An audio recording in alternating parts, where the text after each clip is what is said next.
Hello everyone, welcome to my YouTube channel grow with KC. मेरे channel पर आपको रोज़ नई नई जॉब अपडेट्स के बारे में जानकारी दी जाती है। तो अगर आपको जॉब की ज़रूरत है तो मेरे चैनल को सब्सक्राइब कर लीजिए। तो आज की वैकेंसी आई है सेंट्रल पोल्यूशन कंट्रोल बोर्ड की तरफ से। इन्होंने जो लिंक है ऑनलाइन एप्लीकेशन फॉर्म का, ये स्टार्टिंग में ही दे दिया है नोटिफिकेशन के। इसको मैं आपके डिस्क्रिप्शन बॉक्स में भी डाल दूंगी, वहाँ से आप इसको देख सकते हैं। तो चलिए देखते हैं आगे इन्होंने क्या क्या बोला है। उन्होंने जो है बहुत सारी पोस्ट पे जो है वैकेंसीज निकाली हैं। ये आपकी रेगुलर बेसिस की जॉब होने वाली है और गवर्नमेंट जॉब होने वाली है। परमानेंट गवर्नमेंट जॉब ये आपकी होने वाली है। ऑनलाइन एप्लीकेशन फॉर्म आपके 7 अप्रैल से फिल होना स्टार्ट हो चुके हैं। लास्ट डेट अप्लाई करने की 28 अप्रैल। उससे पहले पहले आप फिल कर देना फॉर्म्स को। तो देख लेते हैं किस किस पोस्ट पे यहाँ पे वैकेंसी निकली है।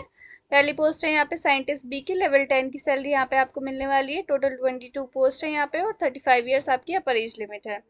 अगली पोस्ट है यहाँ पे असिस्टेंट लॉ प्रोफेसर की, लेवल 7 की सैलरी आपको मिलने वाली है। एक पोस्ट है यहाँ पे 30 ईयर्स आपकी अपर एज लिमिट है। अगली पोस्ट है आपकी सीनियर टेक्निकल सुपरवाइजर की, लेवल 7 की, यहाँ पे आपको सैलरी मिलने वाली है। दो पोस्ट हैं, 30 ईयर्स आपकी यहाँ पे अपर एज लिमिट है। नेक्स्ट पोस्ट है आपकी सीनियर साइंटिफिक असिस्टेंट की। यहाँ पे आपकी 4 वैकेंसी हैं और अपर एज लिमिट यहाँ पे आपकी 30 ईयर्स है। अगली पोस्ट है आपकी टेक्निकल सुपरवाइजर की, लेवल 6 की सैलरी यहाँ मिलने वाली है। टोटल यहाँ पे 5 वैकेंसी हैं, 30 ईयर्स आपकी अपर एज लिमिट है। नेक्स्ट है यहाँ पे असिस्टेंट की वैकेंसी है। यहाँ पे लेवल 6 की सैलरी आपको मिलेगी। 4 पोस्ट है, यहाँ पे 4 वैकेंसी है और 30 ईयर्स यहाँ पे आपकी अपर एज लिमिट है। अगली पोस्ट है आपकी अकाउंटेंट असिस्टेंट की, लेवल 6 की सैलरी यहाँ पे मिलेगी आपको। 2 पोस्ट है यहाँ पे और 30 ईयर्स की आपको यहाँ पे अपर एज लिमिट दी गई है। जूनियर ट्रांसलेटर की है नेक्स्ट वैकेंसी, लेवल 6 की सैलरी यहाँ पे मिलेगी। 1 वैकेंसी है यहाँ पे और 30 ईयर्स यहाँ पे अपर एज लिमिट है आपकी। नेक्स्ट पोस्ट है आपकी सीनियर ड्रॉट्समैन की, लेवल 6 की सैलरी यहाँ पे आपको मिलने वाली है। यहाँ पे एक ही वैकेंसी है और 30 ईयर्स यहाँ पे आपकी अपर एज लिमिट दी गई है। नेक्स्ट पोस्ट है आपकी जूनियर टेक्नीशियन की, लेवल 4 की सैलरी यहाँ पे आपको मिलने वाली है। 2 पोस्ट यहाँ पे खाली हैं। बिटवीन ये आपकी एज लिमिट यहाँ पे 18 से लेकर 27 साल तक होनी चाहिए। नेक्स्ट पोस्ट है आपकी सीनियर लेबोरेटरी असिस्टेंट की, लेवल 4 की सैलरी यहाँ पर आपको देखने के लिए मिलेगी। 2 पोस्ट है यहाँ पे और एज लिमिट यहाँ पे आपकी 18 to 27 ईयर्स दी गई है। नेक्स्ट पोस्ट है आपकी अपर डिवीजन क्लर्क की, लेवल 4 की सैलरी यहाँ पे मिलेगी।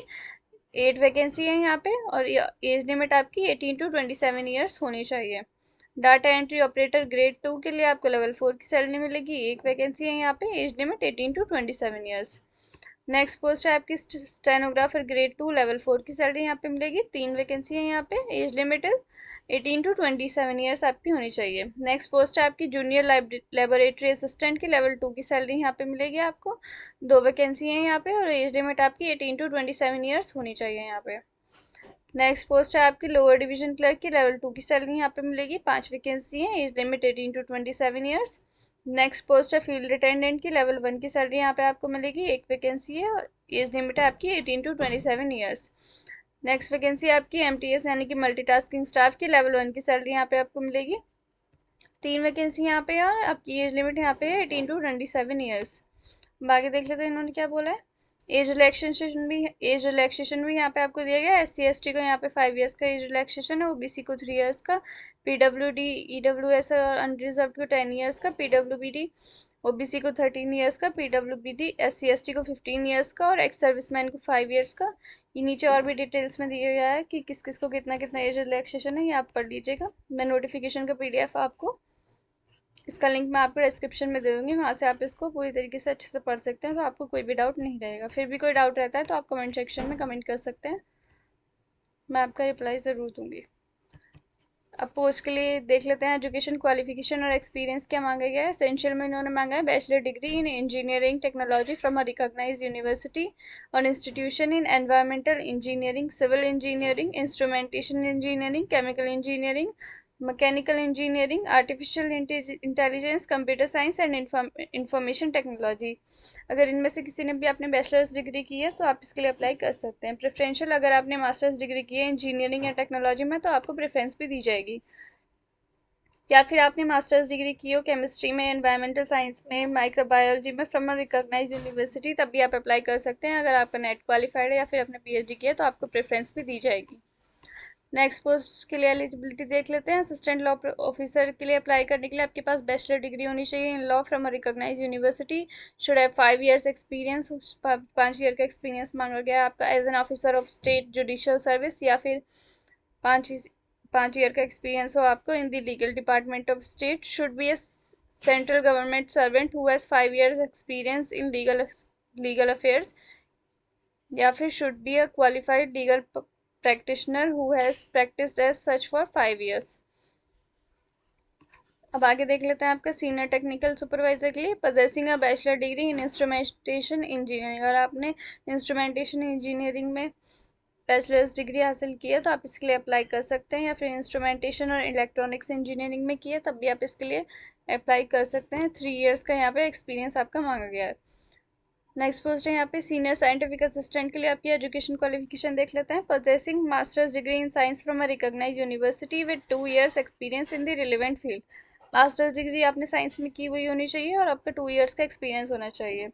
प्रीफेबली in pollution control and related subjects in any organisation और इंस्टीट्यूट ऑफ रिप्यूट।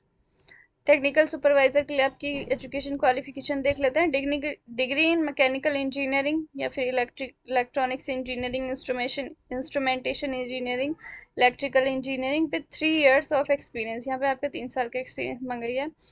असिस्टेंट के लिए आपकी एजुकेशन क्वालिफिकेशन यहाँ पर मांगी गई है bachelor degree from a recognised university, bachelor degree आपकी होनी चाहिए। और यहाँ पे स्किल टेस्ट होगा आपका, तो आपकी जो है इंग्लिश में टाइपिंग स्पीड होनी चाहिए 30 words per minute, और हिंदी में आपकी टाइपिंग स्पीड होनी चाहिए 30 words per minute। English Hindi में से एक में भी चलेगा कि अगर आपकी इंग्लिश में है तो भी ठीक है, हिंदी में है तो भी ठीक है। अकाउंट्स असिस्टेंट के लिए आपका देख लेते हैं। Bachelors degree in commerce from a recognised university, 3 years का एक्सपीरियंस यहाँ पे आपको मांगा गया है अकाउंट्स, ऑडिट, कैश हैंडलिंग, इन सब चीज़ों में।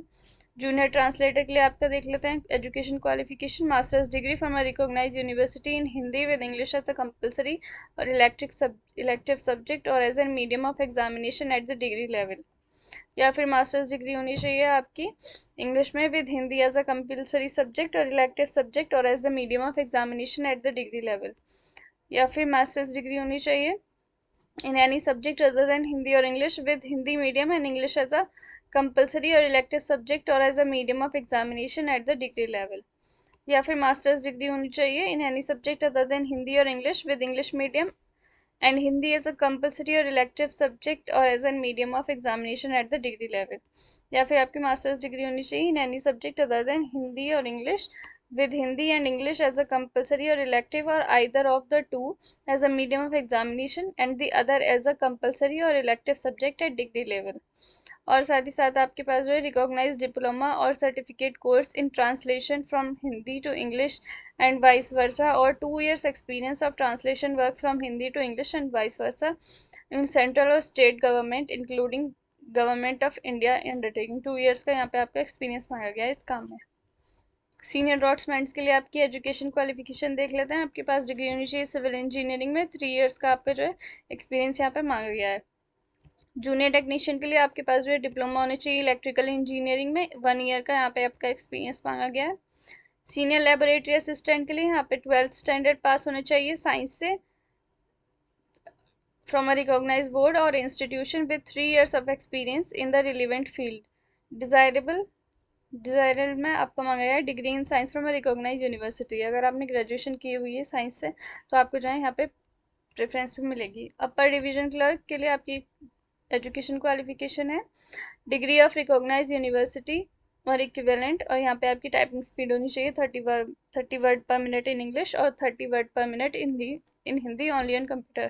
यहाँ पर आपको 10 मिनट का टाइम दिया जाएगा स्किल टेस्ट के लिए। डाटा एंट्री ऑपरेटर ग्रेड 2 के लिए यहाँ पे आपने जो है 12th किया वो होना चाहिए, और आपको जो है स्पीड टेस्ट होगा जिसके लिए आपको एक घंटे का टाइम दिया जाएगा और आपको डाटा एंट्री का वर्क करना होगा, और स्पीड टेस्ट भी होगा आपका कंप्यूटर पे। स्टेनोग्राफर ग्रेड 2 के लिए देख लेते हैं। 12th स्टैंडर्ड पास किए वो होना चाहिए, और स्किल टेस्ट होगा इसमें आपका डिक्टेशन दी जाएगी आपको 10 मिनट्स की 80 words per minute की स्पीड से, और ट्रांसक्रिप्शन के लिए आपको 50 मिनट्स का टाइम दिया जाएगा इंग्लिश में कंप्यूटर पे, और हिंदी में किया है आपने तो 65 मिनट्स का टाइम दिया जाएगा हिंदी में कंप्यूटर पे।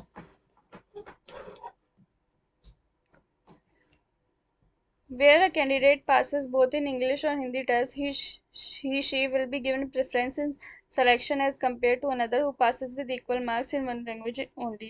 अगर आपको दोनों लैंग्वेज में, हिंदी और इंग्लिश दोनों में आपकी शॉर्ट हैंड आती है, तो आपको जो है, और आपने इनका स्किल टेस्ट दोनों लैंग्वेज में पास कर लिया, तो आपको जो है प्रेफरेंस दी जाएगी उन लोगों के ऊपर जिन्होंने सिर्फ एक ही लैंग्वेज में पास किया है। जूनियर लेबोरेटरी असिस्टेंट के लिए देख लेते हैं। यहाँ पे आपकी 12th की हुई होनी चाहिए, साइंस से 12th की हुई होनी चाहिए। डिज़ायरेबल मैम मांगी है आपकी, बैचलर्स डिग्री मांगी है इन्होंने साइंस में। लोअर डिवीजन क्लर्क के लिए देख लेते हैं, 12th की हुई होनी चाहिए, और यहाँ पे आपकी टाइपिंग स्पीड होनी चाहिए 30 वर्ड पर मिनट इन इंग्लिश और 30 वर्ड पर minute in Hindi. Field attendant के लिए इन्होंने सिर्फ 10th मांगा है, डिज़ायरेबल में इन्होंने 12th बोला है। मल्टीटास्किंग के लिए यहाँ पे इन्होंने सिर्फ आपका 10th स्टैंडर्ड मांगा है, या फिर आपके पास सर्टिफिकेट होना चाहिए from industrial training institute in trade electrical mechanical plumber, इन सब कोर्स के लिए आपके पास जो है, अगर इनमें से किसी का भी आपके पास सर्टिफिकेट है तो 20 के लिए आप अप्लाई कर सकते हैं। एग्जामिनेशन फीस देख लेते हैं। अगर जिन पोस्ट के लिए 2 आवर्स का एग्ज़ाम है तो आपको जो है यहाँ पे 1000 की एग्जामिनेशन फ़ी करनी होगी, और अगर आपकी पोस्ट के लिए एग्ज़ाम जो 1 घंटे का होता है तो उसके लिए आपको 500 की फ़ीस पे करनी होगी। SC ST PWD ex serviceman और वुमेन के लिए यहाँ पे कोई भी फीस नहीं है। वो देख लेते हैं आगे इन्होंने क्या क्या इंपॉर्टेंट डिटेल्स यहाँ पे मेंशन की हुई है। Candidates scoring less than cut-off marks are as given below will not be considered for the next stage of recruitment। इसमें पहले आपका एक रिटन एग्जामिनेशन कराया जाएगा, उसमें जो है उसके बाद आपका जो है स्किल टेस्ट कराया जाएगा, जिन जिन पोस्ट के लिए स्किल टेस्ट एलिजिबल है उसके बाद आपका इंटरव्यू वगैरह भी होगा, फिर आपकी जो है बुलाया जाएगा वहाँ पे। रिटन टेस्ट में आपका जो है, अगर आप अनरिजर्व कैटेगरी से हैं तो आपके 35 मार्क्स होने चाहिए, 35% मार्क्स आपके आने चाहिए, तभी आप नेक्स्ट स्टेज के लिए क्वालिफाई करेंगे। OBC EWS के लिए 30% मार्क्स आपके होने चाहिए, और अदर कैटेगरीज के लिए आपके 25% मार्क्स होने चाहिए। यही थे इसके बारे में इंपॉर्टेंट इन्फॉर्मेशन। मैं आपको ज़्यादातर मैंने सारी इंपॉर्टेंट डिटेल्स आपको मैंने बता दी हैं। फिर भी अगर आपको कोई क्वेरी होती है तो मैं इसका नोटिफिकेशन PDF का लिंक आपको डिस्क्रिप्शन बॉक्स में दे दूँगी। अप्लाई लिंक भी मैं डिस्क्रिप्शन बॉक्स में दे दूँगी, वहाँ से जाके आप इसको अप्लाई कर सकते हैं और नोटिफिकेशन PDF को भी पढ़ सकते हैं। और अगर आपको ऐसी वीडियोस अच्छी लगती हैं तो मैं आगे भी ऐसी वीडियोस लाती रहूँगी। आप वीडियो को लाइक कर दीजिए और चैनल को सब्सक्राइब कर दीजिए।